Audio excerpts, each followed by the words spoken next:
Poly freshmen face struggles with finding housing for next year. After the electrical fire on campus, we looked into power strip safety, what you need to know to prevent a fire. A club at Cal Poly makes its way back to campus with the return of a winter quarter event after a year-long break due to COVID-19. Broadcasting from Swanson Studios, you're watching Mustang News.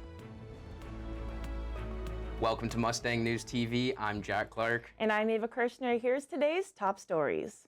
Freshmen are struggling to find housing for the 2022 through 2023 school year. Reporter Caitlin Shields has more on how it can be difficult to stay on campus. Freshman Catherine Nguyen explains how the housing process for next year has been very difficult for her as well as other people she knows. So for next year housing, at first I found the process to be difficult because I didn't have that many options. All the friends people I'm friends with this year have to live on campus next year versus I don't have to. So at first I was gonna try to do the lottery drawing for PCB or Cero, but that's only 500 spots. So I was introduced to other people, and for next year I'm gonna be living in an off-campus house with another first year and then 3 other second years. Freshman Kat Smith shares how important it is to look for housing early, as well as some of the struggles her friends have had to find it. My friends right now are having to just rush and go onto every social media page they can and try to see just what's open at this point. For many freshmen, due to their major, they have to continue to live on campus next year, making it very difficult for those without the major restriction to find housing. I definitely would say if you don't start in January at the latest, it will be difficult to find anything at that point. Yeah, I would say it can be hard if you don't start early. This is Caitlin Shields for Mustang News. Students who want to stay on campus must fill out an application for the housing lottery. The lottery begins February 28th with 500 spots open. Cal Poly Drag Club made their return to campus with their event Heartbreak and Heartthrobs on Friday evening. Reporter Devin Spiegel has more on what the comeback will look like for Cal Poly Drag. Cal Poly Drag Club has started up quarterly events once again with their winter quarter show known as Heartbreak and Heartthrobs. We're out here in the UU ready to celebrate drag and watch all the queens do their thing and celebrate queerness. Because of COVID, the club had to take a break from their events, but they are now back to business as usual and students are very excited about it. I'm really glad that Cal Poly Drag Club's really starting back up again. I do remember hearing about it and always wanting to go, but I just never got down there. But then since I've been to my first drag show, it's I can't get enough. And the minute I hear about one, I'm I have to go. I am just so excited to bring queer joy and queer art to the center of campus because it's something that our town really needs and it's something that our university really needs. Having events here on campus brings a whole new meaning to drag in our community. I think a really fun part about doing it here with Cal Poly is that student feel. I've done some drag shows just in town at different brunches and breweries, but here on campus there's a different excitement in the air when the crowd is students, and it's my peers. It's people that I'm really excited to have here. It's people that I know that I connect with on campus, and we get to celebrate drag here at our school. Cal Poly Drag Club is looking forward to what the future holds for them at Cal Poly. The plan is to hopefully have another show in probably May. This is our winter quarter show, and hopefully we'll have a spring quarter show. For Mustang News, I'm Devin Spiegel. To learn more about the future events or to get involved with the Cal Poly Drag Club, check out their Instagram at CP Drag Club or visit their website at www.cpdragclub.org. Coming up after the break, you might want to wear a rain jacket this week, and stay tuned for the results from Cal Poly Baseball's first series. Hey, Kevin, you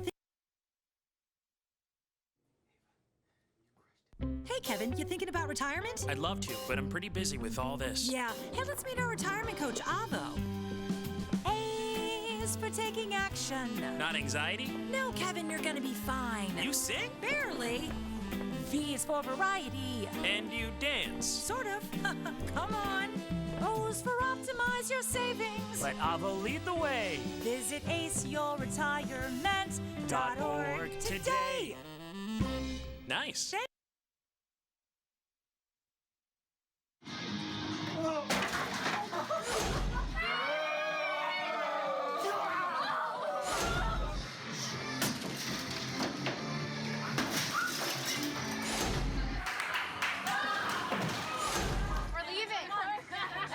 party fouls are pretty dumb.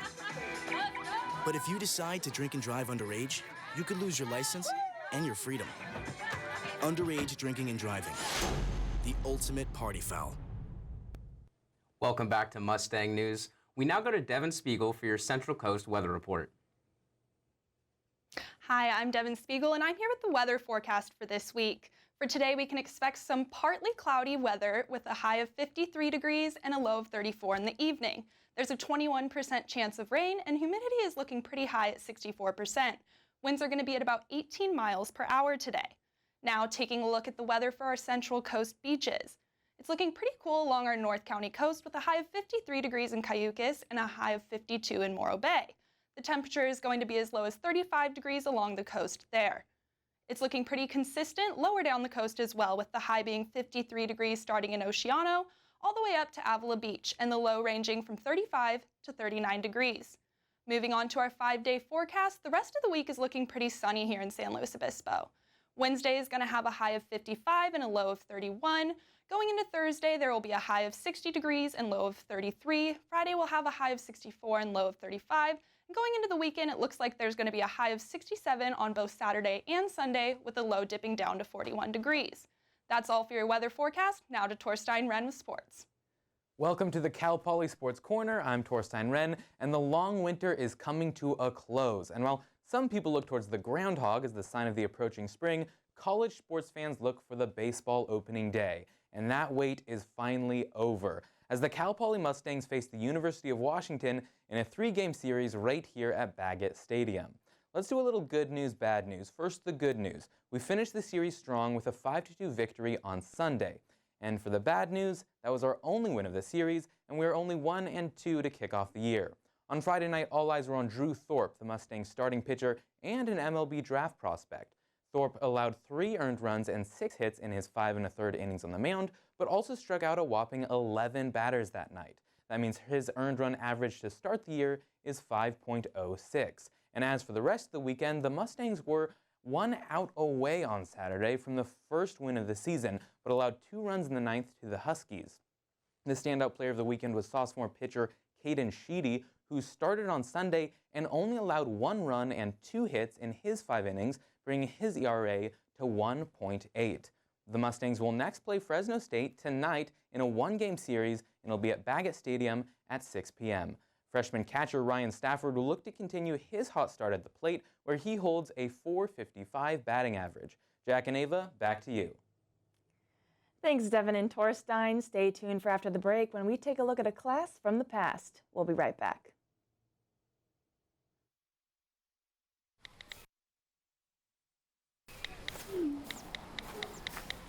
Action!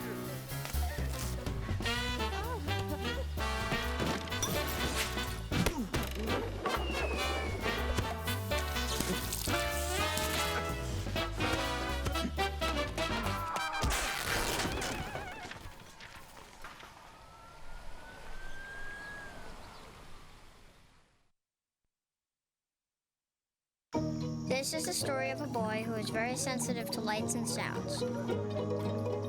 So he built secret hiding places where nothing could get in.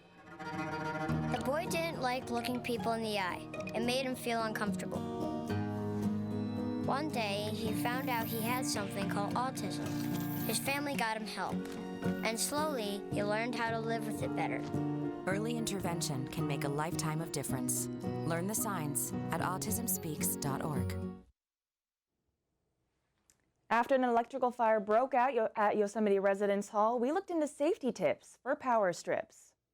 When it comes to electrical safety for power strips, following directions can be a matter of life or death. Electrical causes of fire are a leading cause of fires. Fires that can be prevented. So when you buy an electrical device, it'll come with, a set of instructions and information on electrical safety. Factors to look at are what you are plugging into the power strip, and if it is within the capacity of the device. Also avoid what firefighters call daisy chaining, which is plugging several power strips into each other. Another thing to look at is the quality of your power strip. On the back, you'll see typically it's a shiny reflective sticker on the back. That certification shows that the device is properly made and up to safety standards. The UL certification also goes into the limits of each power strip when it comes to what you have plugged in. For example, heating products like a curling iron or a space heater can only be plugged in one per power strip. For more resources on fire prevention and preparedness, you can visit the website slowcity.org/fire. Media, you can find the fire department on Twitter at Slow City Fire and on Instagram at Slow City FD. And as students sign up for spring quarter classes, one course has been 2,000 years in the making. Reporter Torstein Wren has more. Do you have a moment to talk about Jesus Christ? What about a whole quarter? After a 3-year absence, the class about Jesus Christ, simply titled Jesus, is back at Cal Poly. The class aims to explore the historical background and context of Jesus Christ through an academic lens. Professor Stephen Lloyd Moffitt, who teaches the class, says that it's not just for Christians, but for anyone interested in learning more about the religious leader. I always have a cadre of really committed Christians, and they're using the material of the class to inform their faith. I also always have a cadre of very committed atheists who are using the material of the class to inform their lack of faith. The Jesus class intentionally doesn't fulfill any GE requirements, as Lloyd Moffitt didn't want people taking the class just for the credit. Cal Poly has a large Christian community, and according to Lloyd Moffitt, is the most Christian public institution this side of the Mississippi River.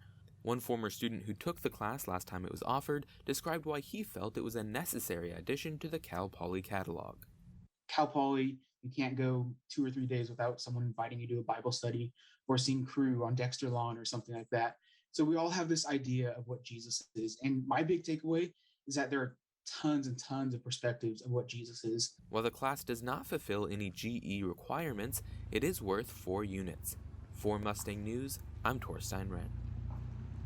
The Jesus class is Religious Studies 205, and it meets on Tuesday evenings next quarter. After much debate over the future of a 101-acre site of Madonna Road, the San Luis Ranch housing community has filled its first round of units since breaking ground in 2020. The community is currently accepting applications to 4 available neighborhoods, including the Legacy Collection, the Heirloom, the Fig, and the Harvest Vista. A 5th neighborhood, the Harvest Lofts, is coming soon and will feature both studio and 1-bedroom units according to the San Luis Ranch website. The community also features community gardens, parks, and more than 50 acres of open space.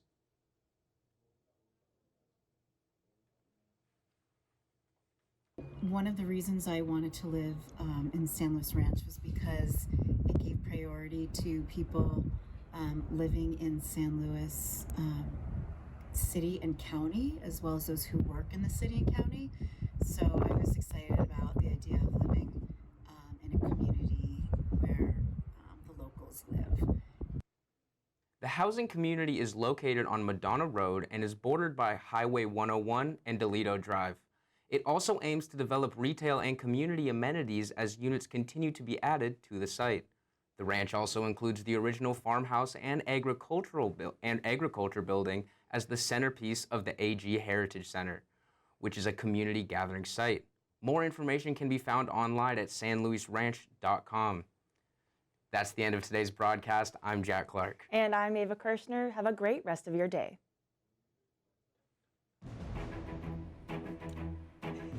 Great set of stories today.